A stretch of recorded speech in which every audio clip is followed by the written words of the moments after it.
Don't go for somebody because somebody is UD and ODM is around. Now you are preaching them. Those parties. Those are parties which you cannot preach.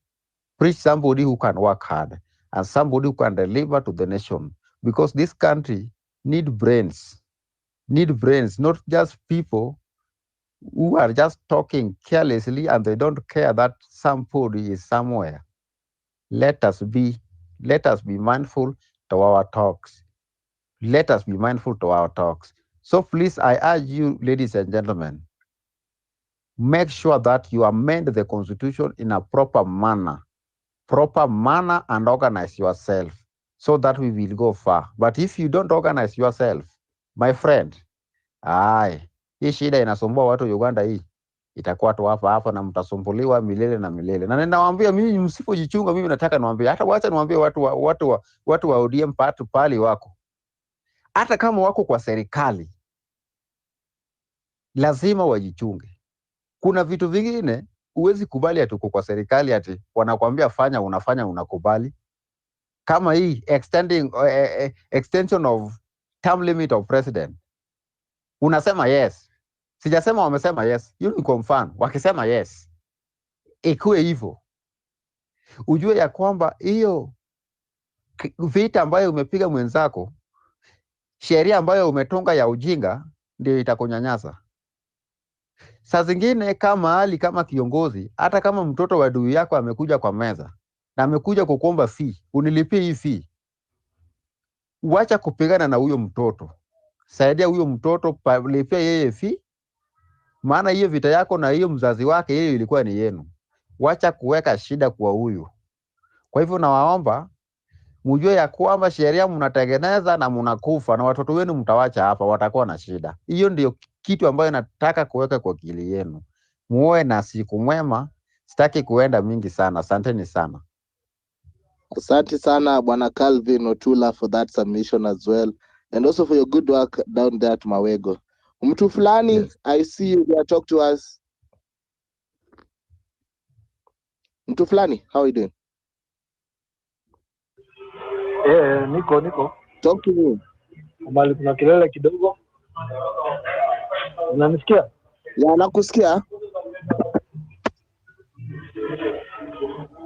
Sasa nilikuwa nasema okay, huyu jamaa amekama ameongea, can we please as Kenyans stop copying the US?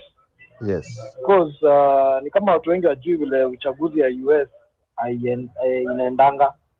Electoral votes ndo zinasema, sio popular vote. So even if Trump won the popular vote, hizo mamilioni na mamilioni ya makura, and the electoral vote was against him, he would lose. So that's why this time amechukua both electoral and popular votes. Kuna vitu mbili hapo, ni kama watu wengi wajui, even Americans themselves they don't know. Electoral votes, ukifuata history yake, just go look at them, just do some little research on electoral votes, what they are and how they count as far as the US election is concerned. Utapata the background of electoral votes is slavery. There was a bit of horse trading when those things, when black people were in the US were allowed to vote. So please, tafadhali, US is not a democracy to copy. It is not an example.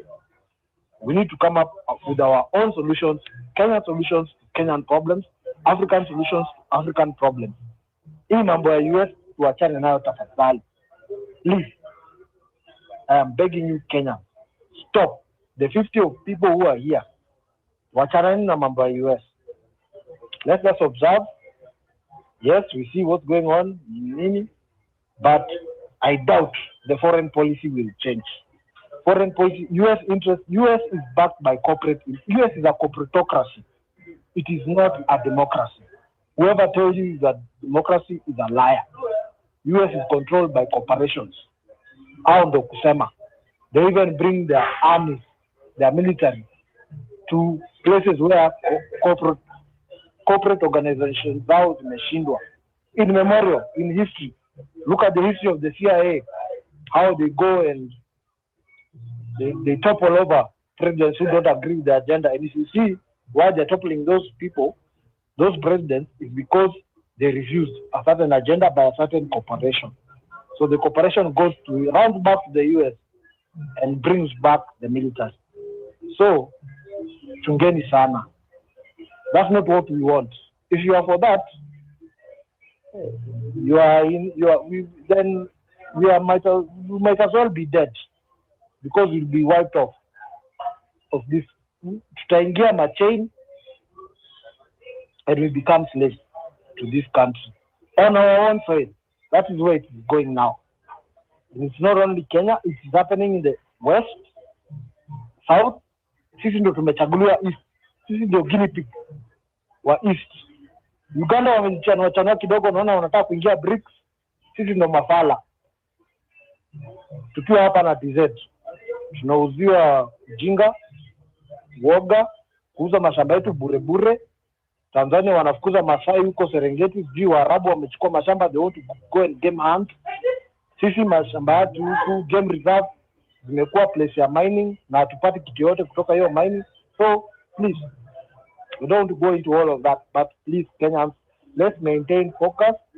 Let's maintain on our problem. The US, stop waiting for that messiah. Donald Trump is not a messiah. Donald Trump has issues in the US. Let me cut you. Nothing. He called us. Wacha nikukate kidogo.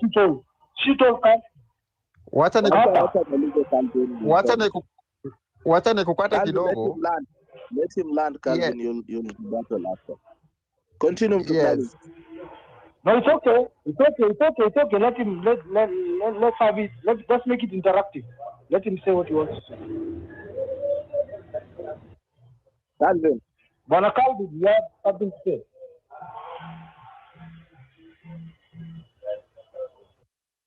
Calvin, you have something to say to interrupt him? You had a point of interruption. Yes, yenye nasema ni hivi, vile popular vote ilifuata Trump na vile wakina Obama waliongea, ndio najaribu kusema inafaa to drive kwa hii Kenya, ili viongozi wajue ya kwamba akili yetu inaangalia mbele. Akili yetu atiangili mtu ya kufuata mtu. Ndio tunasema hatuwezi kusema tunafuata Trump, lakini vile alikanyaga, alipiga kampeni yake huko US na sense ikaingia kwa watu, ndio inafaa hiyo sense ingie kwa taifa yetu hapa ya Kenya. Ndio tunataka hii, tunaongea hiyo maneno. So thanks for correction. So let me finish kidogo. Huku, what are we seeing in our constitution? Our constitution has not been implemented fully. Inge implementiwa fully, ndio tunaweza kuja tuongee. But what are we seeing? The crop of leaders we have wamelelewa na ile katiba ya zamani, na sasa wanataka kuja kurep hii katiba yetu ya sahi. Hawaelewi. They have done everything. They only implement things that favor them.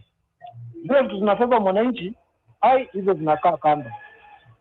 Hizo zinawekwa kando na hawawezi kubali ziendelee.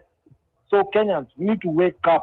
This constitution needs to be implemented fully so that now we can talk about amendments. Yes, kuna vitu 1-2 nafaa kuamendiwa. Hiyo mambo ya women rep, hiyo position haina maana. I think we have reached the time. And even the people who wrote the constitution were not envisioning it for it to be there forever.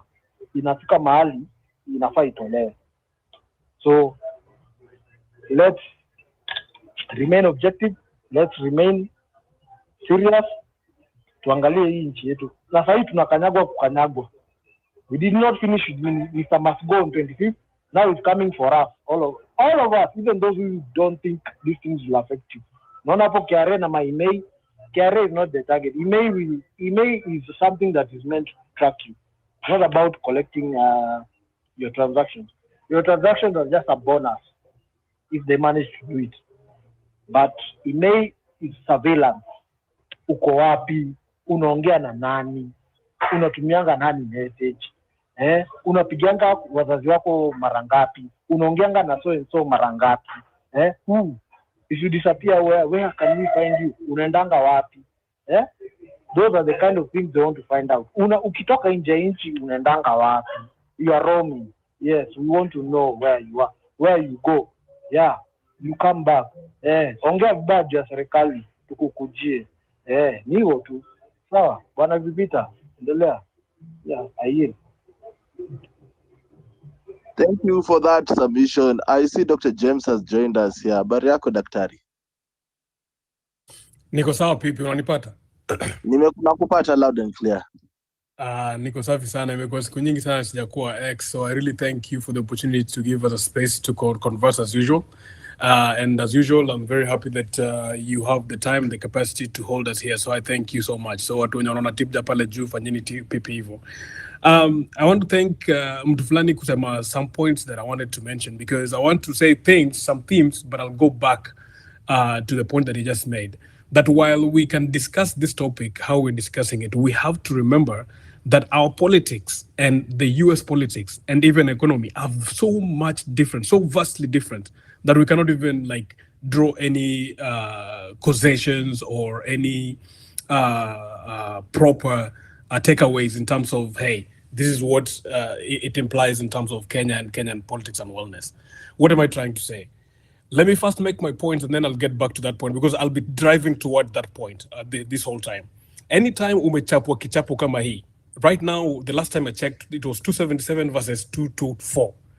Hiyo ni kichapo. That is a statement. Meaning that there's something that the Democrats missed big time. Now, if you're going to discuss this matter, you're going to discuss it in terms of, okay, well, what is that they might have missed? My assessment is, number one, they might have missed the point that by the time they brought in Kamala as their leading candidate, it was already too late. Already the world had already seen, or America had already seen, that Trump is above and beyond way better in terms of coherent physical wellness and even just strength, period, to lead the United States. Wakaleta Kamala, but it was already too late. That's number one of the things that I can look at in terms of diagnosing what this is. Number two, it could also be an issue of, okay, well, Trump, with all his rhetoric, and if you really follow Trump, and people who live in the United States know this, his language, the way he presents, the way he talks, the way he does say things that are wrong, regardless of where you are, regardless of whether you're Democrat or Republican. So the point that I want to drive home here, for people who don't know about American culture, is identity politics matter in the United States. So what I'm trying to say is that anaweza kutukana wa mama, anaweza kutukana immigrants, anaweza kutukana sijui nani, anaweza kutukana watu poor, anaweza kufanya nini, but identity, his identity and people that identify with him, still Trump, you see Trump jina yake, but ile Trump ya kuwa more than, still is more influential than, people overlook all that stuff, which is fact and he has done. And they overlook that because his identity and what they think he stands for, he represents, is more important. Do with that information whatever you want, but you can ask for clarity later if you're concerned or you care for that question. Another thing, in terms of some parallels we can learn here. Number one, imagine jana elections iliisha usiku jana. Leo tayari most media houses are calling it, and people know where this is going. Presidents are sending congratulations across the world. Now imagine our system, and this is what Mutufulani is saying. Our own electoral system is such a mess that we cannot even try to say, okay, well, this is what we should do. No, if even the election system in our Kenya, say bado tungekuwa bombas tunavutana sijui nini sijui tunaonyeshwa picha za some polling station wanahesabu na mshumaa vitu kama hizo, ujinga kama hizo, ndio bado tungekuwa na deal nazo home sahi. Unaona? Na sahi hawa say tayari tushajua na hakuna kitu imefichwa. No, kila kitu iko bayana kabisa, unajua what time it is. The last theme that I wanted to drive home to discuss kidogo about was about Africans aligning with the Republican Party. What is that and why is it that it's such a theme?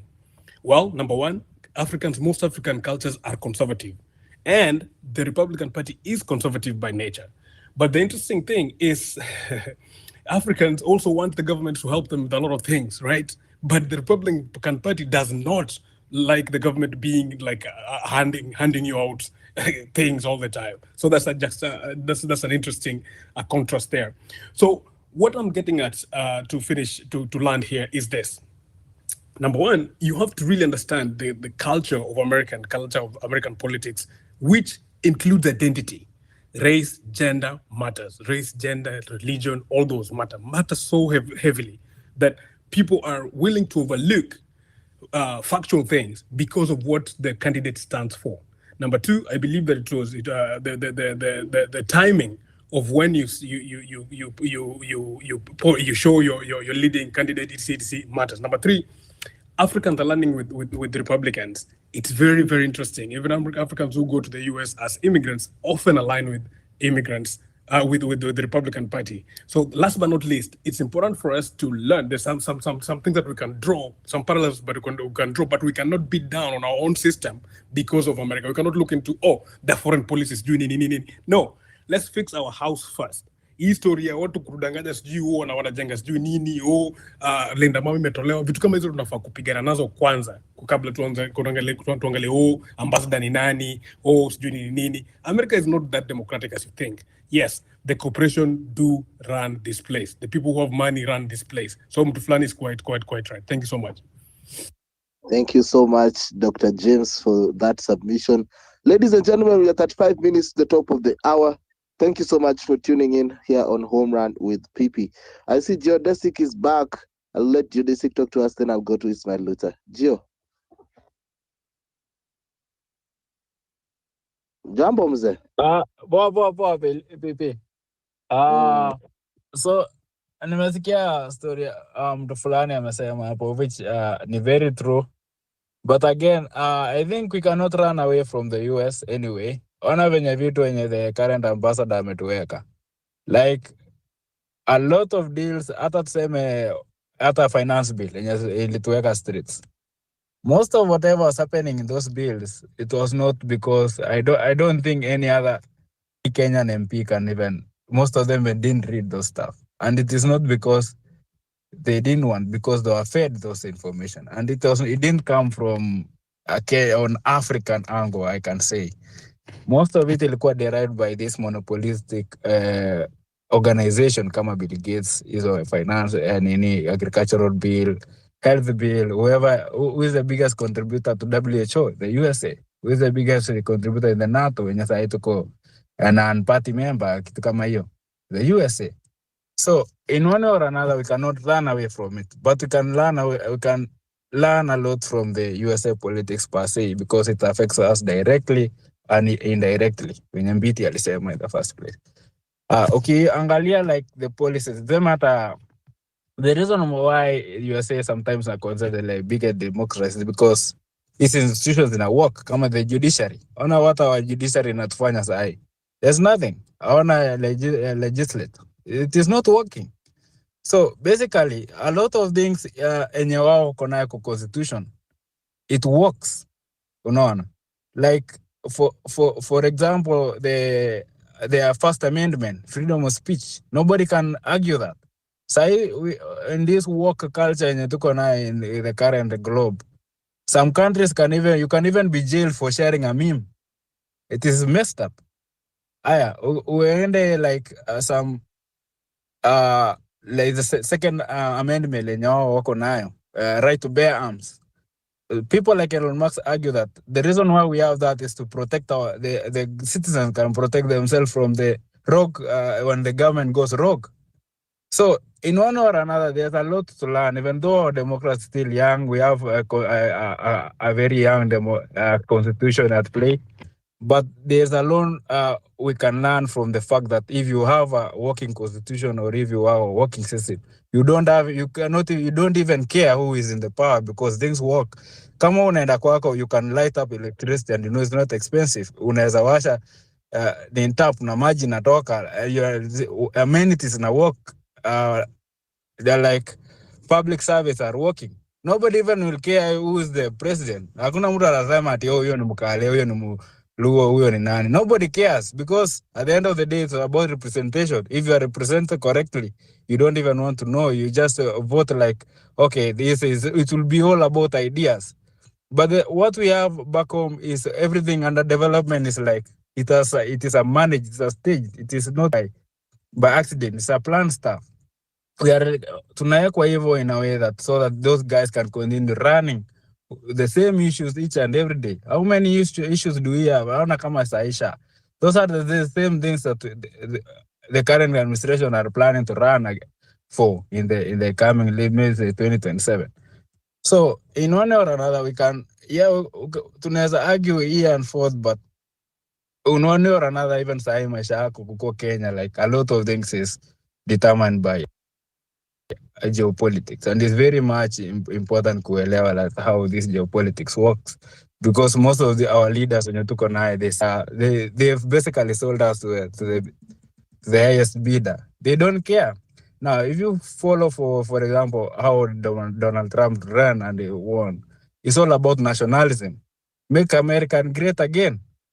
Yeah, in a factor in by fact that you don't want, I mean, we have to make our citizens first happy before even talking about other people, before even encouraging other people from coming, before making other economics better than ours. So if we have such kind of leaders, I don't think tungekuwa na this kind of demonstration, tungekuwa na watu wanaulua ovyo ovyo, tuko na judiciary yenye iko messed up, tuko na unaona, because at the end of the day, you know, yes, I occupy this space, I occupy this office, but my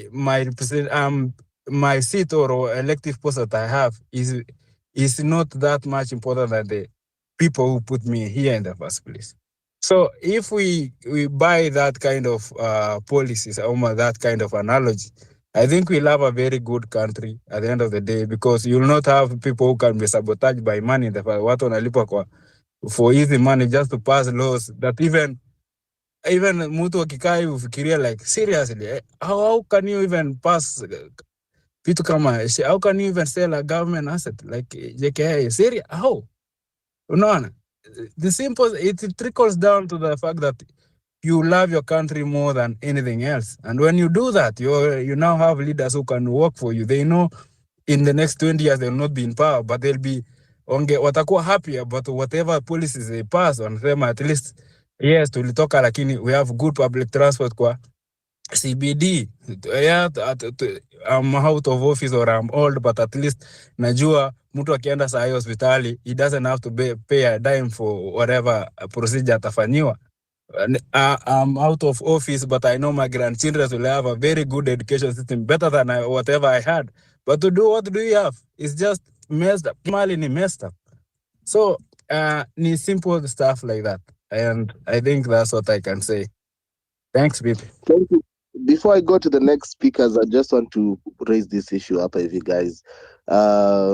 Normally, I fundraise through the tip jar up until I get to the amount of money that the rent for the studio is up. But honestly, this time around, I have fallen short of about 3,000 to 4,000 shillings. So pale hivi kwenye tip jar watu wangu 100, 200 ingieni pale hivi, so that I do not overextend the dates pia za rent with many days, so that they don't put a penalty on me. Yeah, so when I tell you the show is supported by you, the listener, basically hiyo 200 unatuma 500 ndo na save, inafika 15 20 Gs tunalipa studio pale hivi, inakuwa accessible. So thank you so much kwa wale ambao wanatu support kwa hii mambo ya Home Run with PP. Dr. James, I'm going to give you a quick rebuttal, then mtu fulani, as Ismaili Luta is also trying to find the microphone. Dr. James. Thank you, and I'll make it very brief. I thank you. I think that geodistrict misunderstood my point. I'm not saying that we should disregard geopolitics. My point was this, that if you had a piece of ugali and you're to cut it in different slices, executive is working within Kenya, then the external politics will be there, but the influence on the day-to-day life of Mwananchi will not be as great. So if the government is working, county level is working, municipal level is working, your school is working, your family level is working, wewe mwenyewe umejipanga vizuri kwa nyumba yako, whatever is happening from outside, from the US is not that influential. That was my point. Asante Pipi. Thank you so much. Mtu fulani. Yeah, niko hapa. Yeah. I just wanted to, hey, can you hear me? Yes, I can. Hello. Talk to us. So I just wanted to I just wanted to make something clear. Hizi shida mingi tuko nazo ni sisi wa Kenya tu, sisi wenyewe kwa wenyewe ndio tunakuwa, we are our own enemies. So I will ask, for the 50 plus or so people who are here, are you waiting for the government job? Yani, are you waiting to be bought by the government, or are you willing to do something to change this country? Because these politicians who we are always complaining here and ranting about, they don't fall from the sky. They are part of us. They are our brothers, our sisters, our uncles, our aunties, our cousins. Sasa tuache point watu huko nje. You know, when you point someone, the other four fingers are pointing back at you. So are we ready to make that change? Hiyo tu ndo swali. Nasikia watu wanaongea juu ya maandamano 11th, sioni kihappen. Now, I'm not trying to be a naysayer or anything. If maandamano is to happen, let it happen. But sioni, because Kenyans have become comfortable. Finance bill ndio hiyo tu, hiyo kitu watu waliendea 25th inarudi, na sasa inarudi vizuri, na watu wataikubali. The way I'm seeing, watu wataikubali tu vile tu inarudishwa tu polepole. Na sasa wameleta omnibus inaingisha mpaka hiyo ya diaper, ile mkate tu imebaki. Ama mnataka waweke ile insurance ya gari, ile ya gari ya insurance ndio mtokee kwa barabara, ama mkue serious? Kenyans, please, can you get serious? Our country is going away. We are being sold. These people who you are complaining, jamaa amekuja hapa ametuambia mambo mingi za US. Yes, but these people who are here, they are copying exactly what's happening in the US here. Just that here they are less controlled. In the US wanaificha chini chini, but hapa it's live in your face. Okay, here it's in our face. Wanatukojolea in our faces. Wanatuliza mtadu, tunawakojolea mtadu. So Kenyans need to wake up. Mimi naweza fanya mambo mingi, but kidole kimoja kivunji chao. I am nobody. I am no one. So I cannot do anything without anyone else. So watu waamue. Otherwise, mimi hata nilikuwa nishafika mahali nime give up on this story. I had given up. There's nothing we can do here because Kenyans have become so comfortable. I had given up, and I'm like, maybe for people to listen to me, I need to be a billionaire, because people seem even to take medical advice from college dropouts like Bill Gates. Bill Gates is a college dropout, and yet people seem to take medical advice from him. Sielewi. Hiyo ndio kitu imenishinda kabisa. How do you take medical advice from a college dropout who has nothing? Hata ile kitu alikuwa anasomea hata si medicine. You take medical advice from a college dropout and you worship that guy like he's a god or something. Akisema hivi, endeni mdungwe, mnadungwa. Dungeni ng'ombe zenu, mnapeleka ng'ombe zenu zinadungwa. What the hell bana? Hamna akili ama ni nini? What's wrong with you? How do you take medical advice from a college dropout just because he's a billionaire? Come on. Even me, maybe I should become a billionaire also. But to become a billionaire, you need to billionaire in dollars. You need to you have a lot of blood on your hands, like this guy. Hi, my friend. Bwana Pete. Thank you, Mtu Fulani. Zako ndo kutumia, wacha mimi nisimamia. Nashukuru sana kwa tip. Mtu Fulani, we need only a conducive environment to do business. Huyu jamaa anajua kweli how many business have been closed down. Jamani, mimi niko town, I can take you to a shop used to employ 10 people, but sahi ni only 4. Unadhani hao 6 wako wapi? I know they have probably been fired because of unconducive business environment. Mabibi na mabwana, I'm gonna go back to the machine and give you a very big information, but it's my Luther first. Talk to me. Hey, PP, Good evening to you, my brother. I wanted to address the points which Dr. James had mentioned prior. And basically is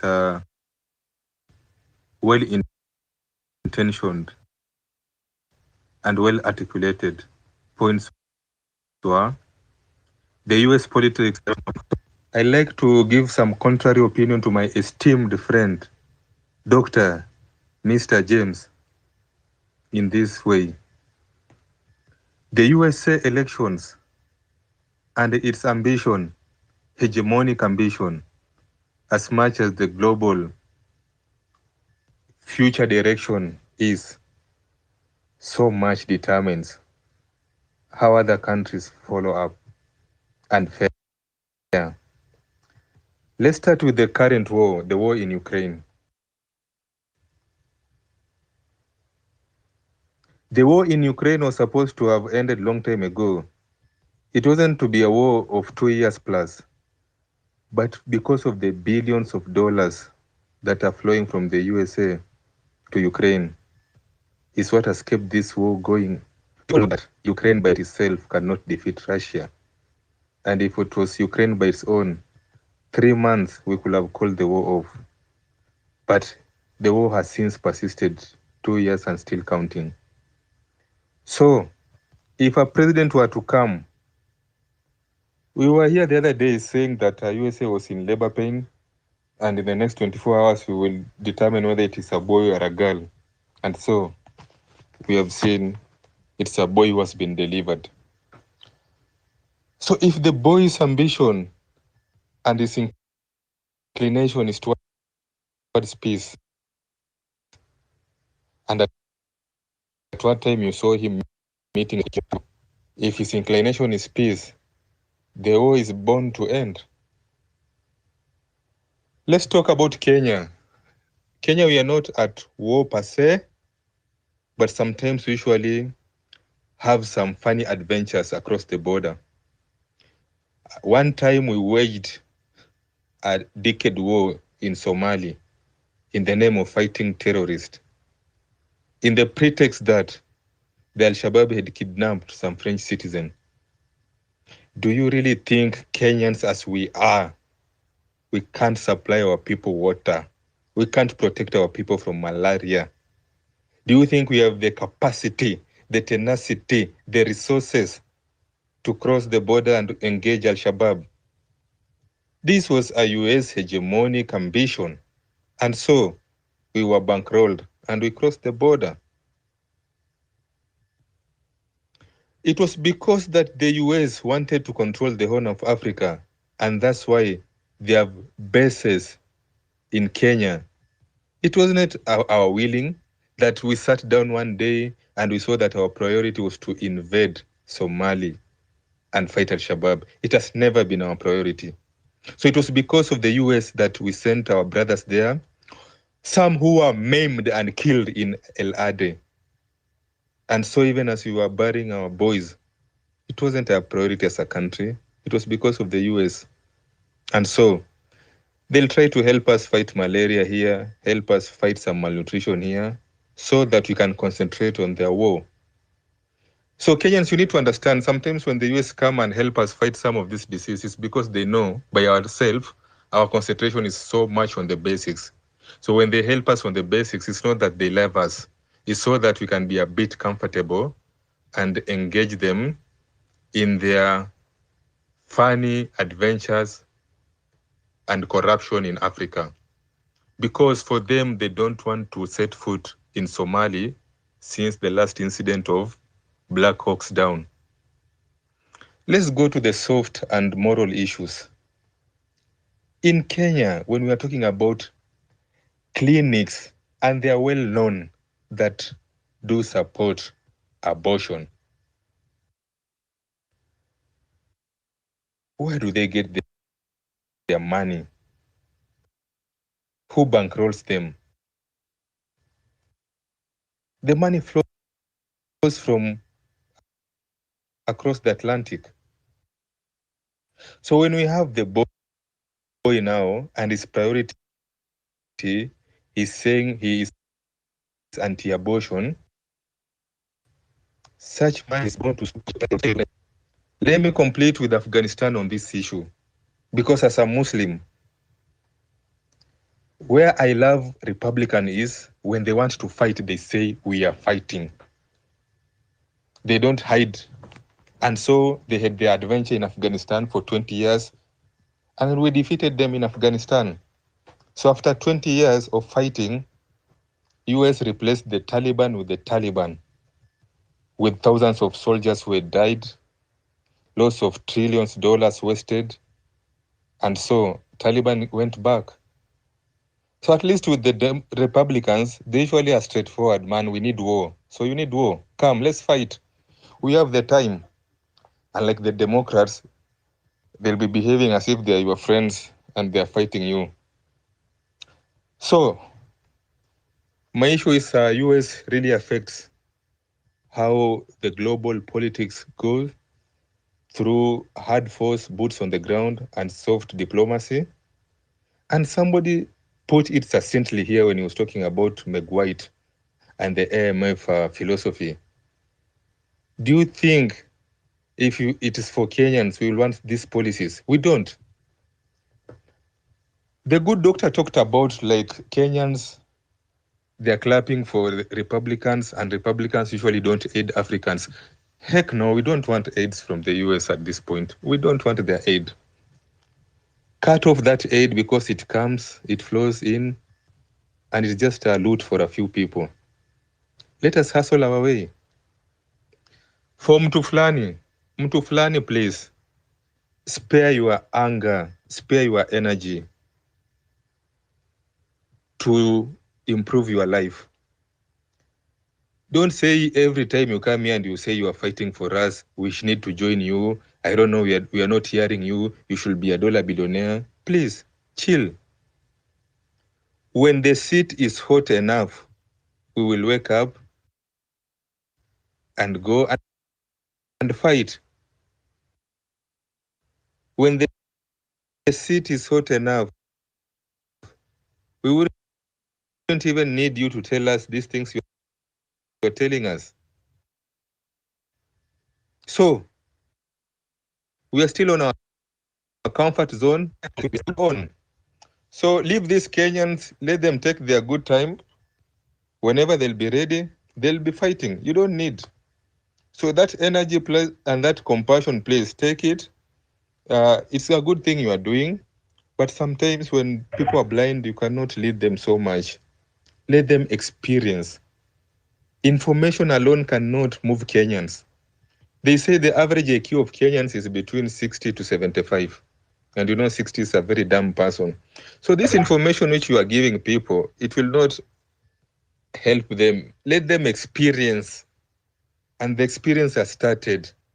And in the coming 2 years, the city is going to be hotter. So you'll just find us in the street, we'll go and we'll say we are not going back home till some things have happened. The same like 25th June happened. You didn't come here to rally people to go and breach parliament. People just went until they breached parliament and MPs were running and fainting and some were stoned in the ambulance. So relax. When the right time comes, things are going to change. Others with the information processing, Kenyans usually don't process information like that. They learn from experience. So my issue here is, it depends who is in that seat in the USA and the policies will be moving. For us, we are not pro-democracy, we are not pro-Republicans. But if push come to shove, you know our values as Africans. Number one, we are theist people. We believe there's an entity known as God sitting above the seven heavens. And that's why today there's a group and there's a clip going in Twitter when they had Trump as won, they were singing worship and praise songs. So in Kenya as believers, we tend to see some similarities to that. Number two, you have heard here Kenyans complaining about Burundians right, Rwandans left. Immigrants are flocking streets of Nairobi. So when they hear that Mexicans are coming in droves every day, like 10 buses going into the USA, they can resonate because they have started seeing what immigrants can cause when they are not controlled. Number 3, you understood in 1973, there was that case of Roe versus Wade, which allowed abortions. But Republicans went back to the drawing board, and in 2022, after 49 years of schemes, strategizing, Roe versus Wade was overturned. It was a joy. In Kenya, the clergy were celebrating. The people of the book, Christians, Muslims, Jews, they were celebrating. So as a conservative country, you can understand how we can empathize with the Republicans. But in terms of strategy and the global future outlook, we may not be with either party unless you are pro-peace. For example, if you were to say within the coming 3 months, war in Ukraine will be over, we will be happy with that as a country. We'll support that. So we need to understand how we are moving on these things. Otherwise, to assume that USA hegemonic ambition does not affect us, it will be wrong. In 1998, for those who were schooling in Nairobi, when we were in the classrooms and we thought the school tank had fallen, but lo and behold, somebody had detonated the bomb blast in Cooperative. Why were we being hit in 1998? It wasn't us as Kenyans. They were targeting the US embassy. But we died 200 and around. We were fighting with the Americans, but in the Kenyan ground. And ever since the war.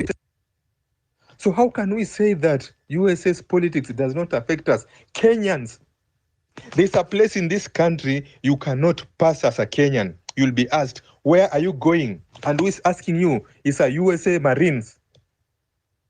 There's a place along the coast you cannot pass, especially if you have some physical outlook with some soft air. When you are just 500 before you reach that wall, people are surrounding you and you are asked to lay down and dogs are over you. So as a Kenyan citizen, there's some places in my country I cannot pass because some hegemonic power has a base. Then you are talking about that country doesn't affect us. It affects us directly. So guys, open your eyes and let's move forward as an informed citizen. Blessed to you, Mtufulani. Blessed to you, Dr. James. Back to you.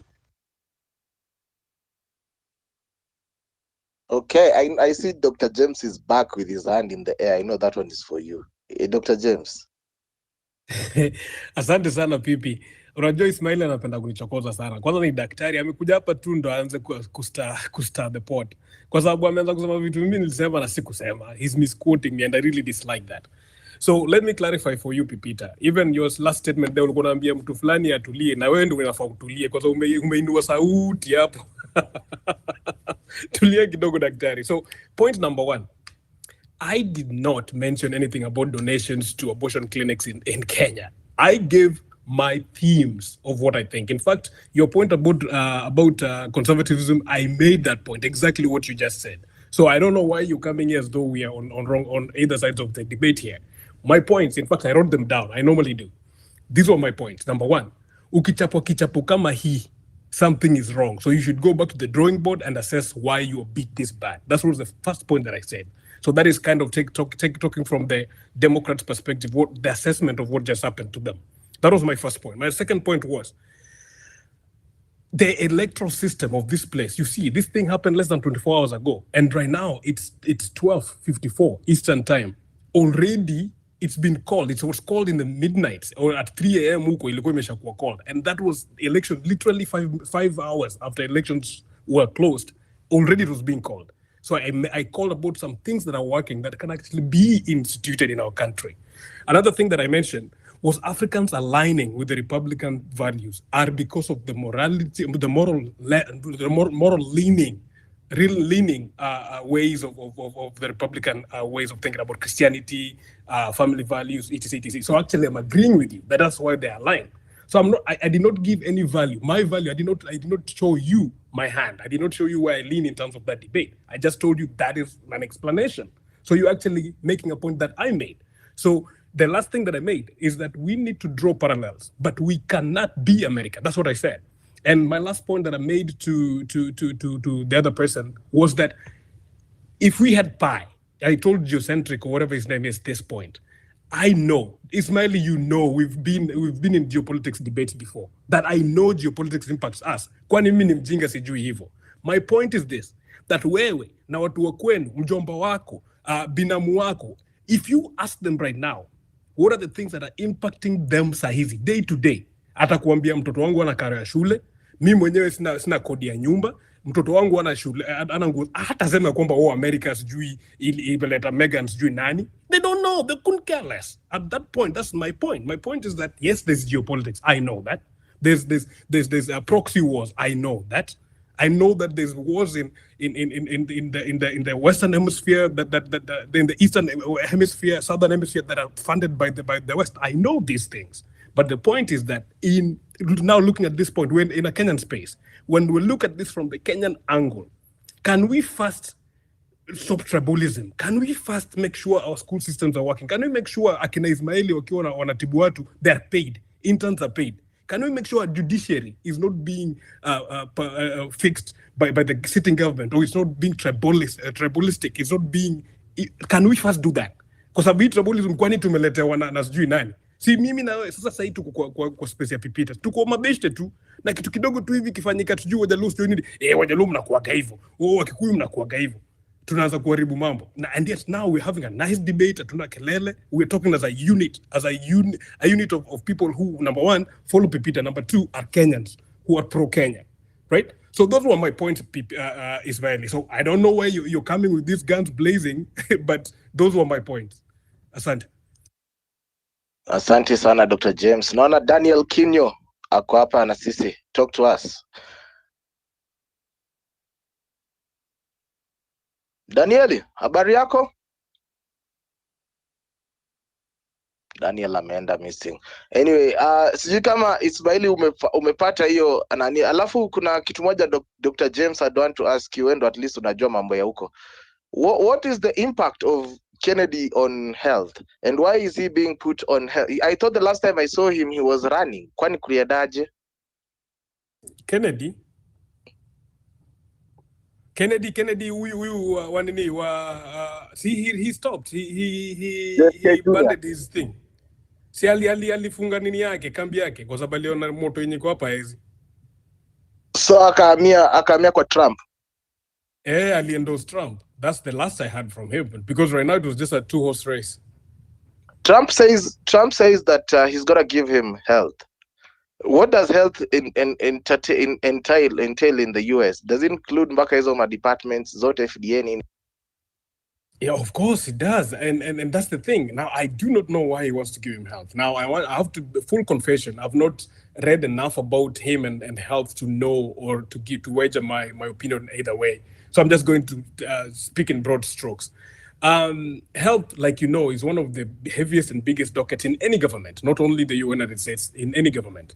United States very much so, just like Kenya also, but you know that this entails madaktari, research, it entails a lot of things, money, it entails who is eligible, who's not, it entails vitu kama Medicare, Medicaid, and these are things that are really, really big money. We're talking big money.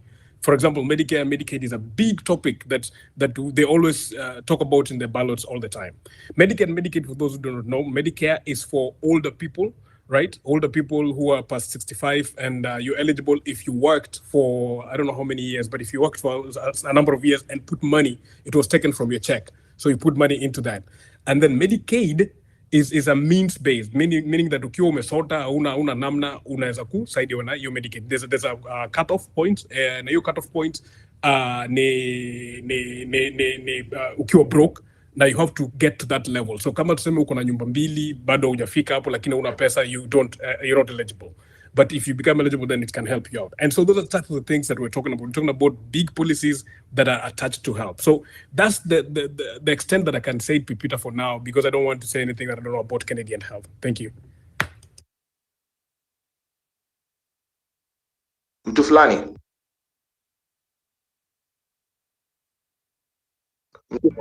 Yeah, I have a word to put in hapo.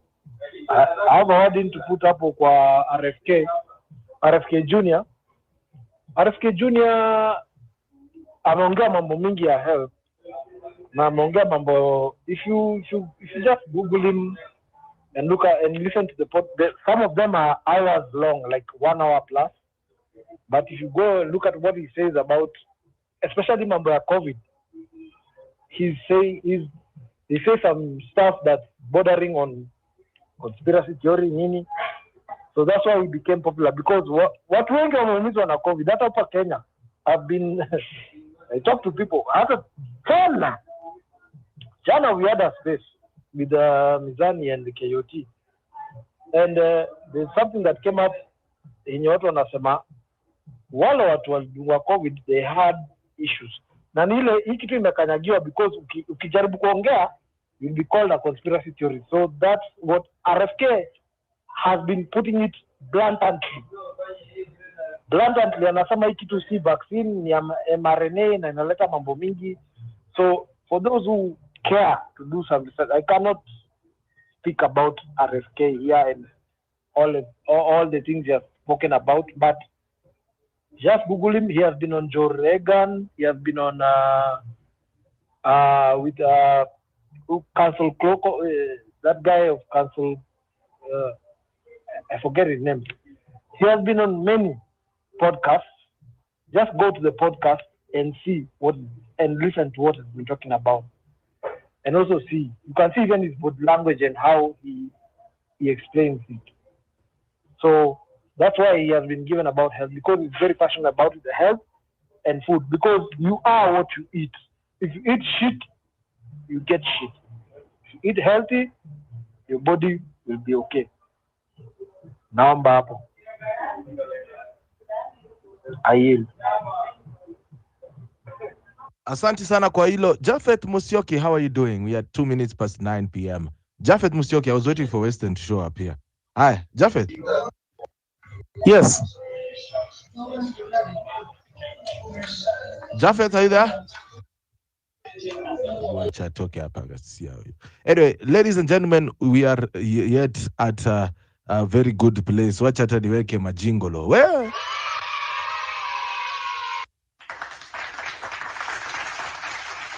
we put down a conversation here on 26th of September. So I'm gonna read this comment and then tell you what has happened. So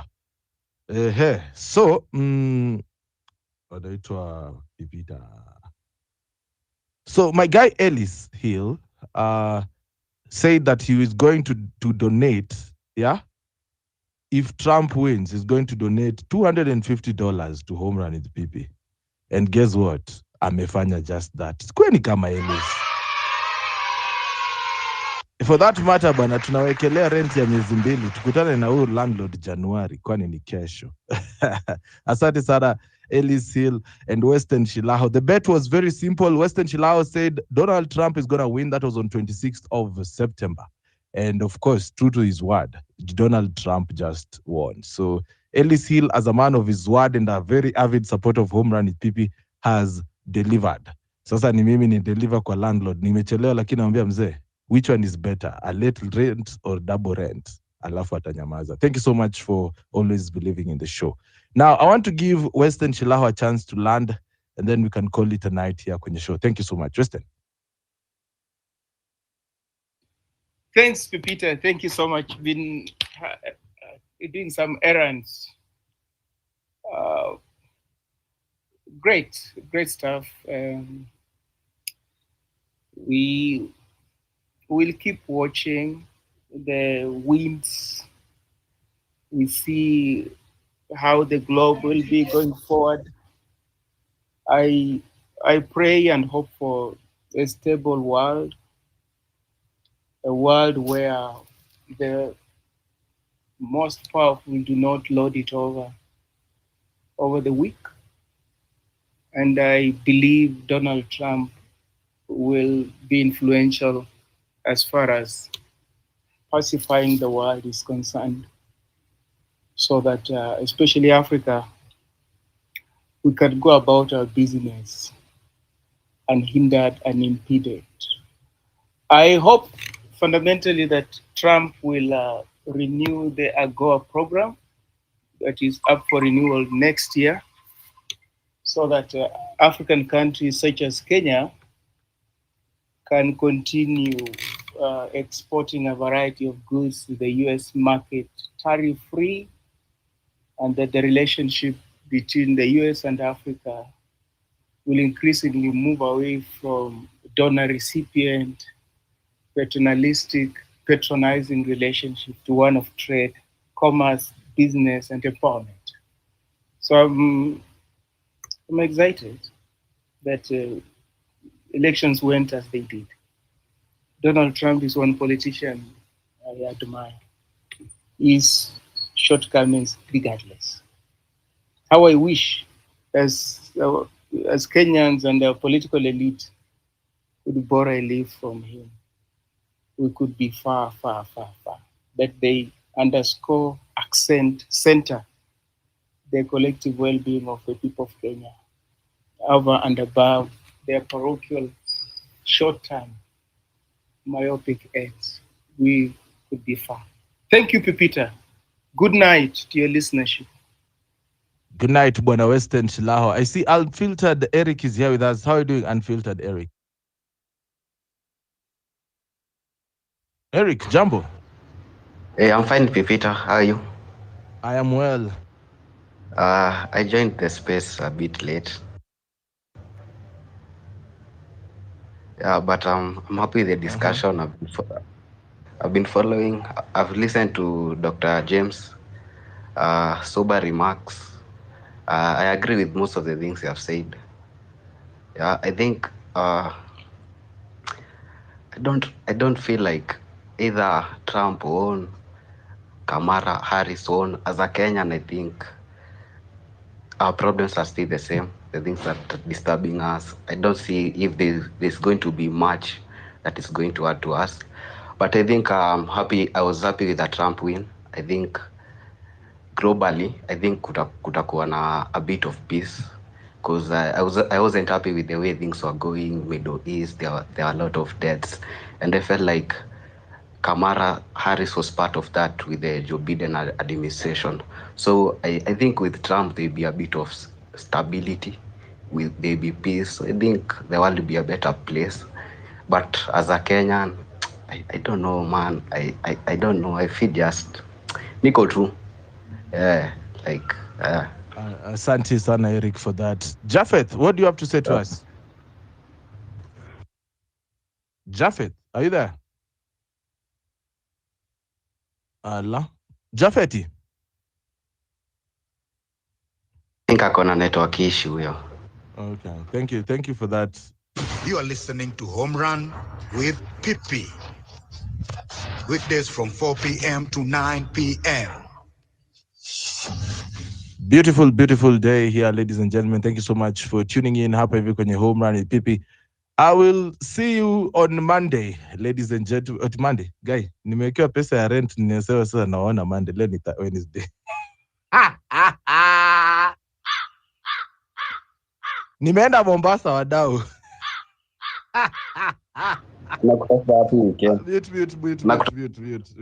Mute. Yeah, naenda Mombasa. Hey, jamani, kukua freelancer ni ngumu. Yaani unapata pesa badala ya kufikiria sherehe unafikiria bills. Hey. Anyway, thank you so much for everybody who has been here with us since we started at 4 p.m. all the way to now. I'd like to say thank you so much. And of course, we will be back here tomorrow for Wellness Thursdays. kama kawaida kwenye Home Run with PP. Remember that Home Run with PP comes to you each and every weekday from 4 p.m. all the way to 9 p.m. East African time. My name is MC Pipita. See you